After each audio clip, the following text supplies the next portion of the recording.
Good afternoon, everybody. Stephen Benoon here with Israeli News Live, and I'm going to go into this a little bit later this afternoon, but Biden over the weekend was meeting with Ukraine, and he has worked out a deal with the Ukrainian military.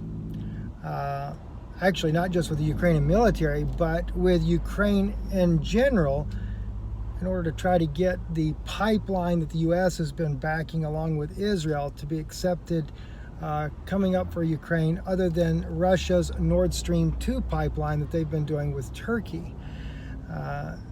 You're going to be seeing, if it hasn't already come out in the news as of yet, you're going to be seeing coming out in the news that the Ukraine military is moving its forces towards eastern Ukraine, the Donetsk-Luhansk region, as well as parts of Crimea, claiming to go to take back part of its territory. But the real narrative of this story has nothing to do with Ukraine trying to regain areas that it lost to Russia and the Donetsk People's Republic there on the eastern side, basically the ethnic Russian Ukrainians there that have been fighting for their own independence. Instead, the real purpose behind this is all about the gas pipeline that comes into Europe. They want to make sure that the people of Ukraine pay more money for their gas, whereas Russia was offering it to them much cheaper. And so they decided to provoke Russia. They don't really want an all-out war with Russia, nothing like that, but they want to provoke the bear. And what's really troubling, in my opinion, on this particular issue here, though, is that after I just shared with you guys how that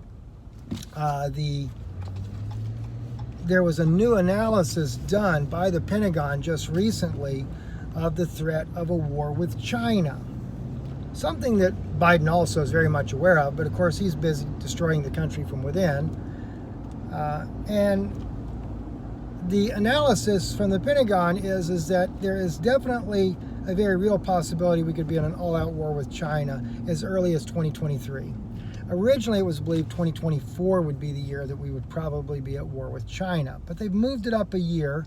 Could still be 2024, and of course, nothing is inevitable. You know, I mean, things are fluid. Things could change, but as of right now, there is that very realistic possibility. So my thought was, when I was being told the information about what's going on with Ukraine and Biden and his little lucrative deal that's going to pad somebody's pockets, you know, I'm sure somebody in the Biden family is going to do very well, as well as some other families in the Middle East that'll do very, very well from this.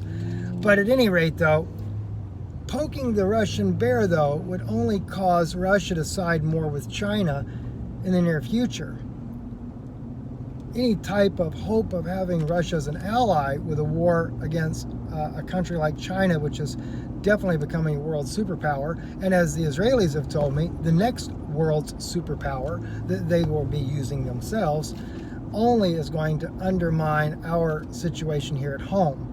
And so my thought is that you poke the bear, when the issue comes down and we end up in a war with China, well, guess what? Russia will end up siding with China, and then our forces in Europe are going to be majorly engaged on a different battlefront altogether, and our abilities to defend ourselves at home will be severely undermined.